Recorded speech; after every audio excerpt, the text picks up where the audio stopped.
Onko teistä kukaan koskaan kuullut tällaista paikasta kuin Tuomiosaari? Eikö se ole se, kun se skidi jäi sinne saarelle? Tai just se. Vuonna 1962 perheeseen syntyi lapsi. Rakastavat vanhemmat. Tietysti kaikki täydellistä. Tämä poika oli tosi mustasukkainen vastasyntyneestä sisaruksesta. Erään yönä tämä poika ei saanut unta. Odotti, että koko muu perhe nukahti. Hiipi hiljaa siskonsa huoneeseen ja poltti oma siskonsa.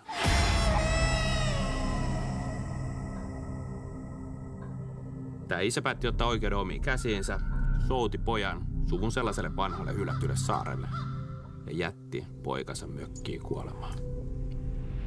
Okei. Tonne pitää lähteä käymään.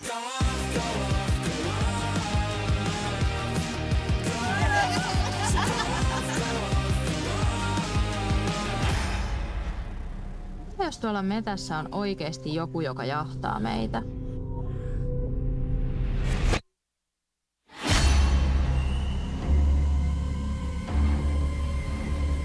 Laura!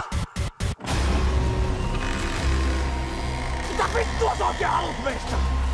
Kova tarina. Eihän se jäpää voinut selviytyä yksin kaikkiin näitä vuosia.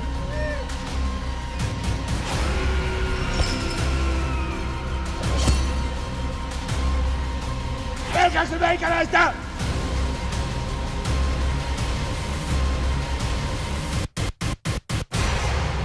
Se tarina tästä saaresta taitaa olla totta. Mä oon nyt sen kotona.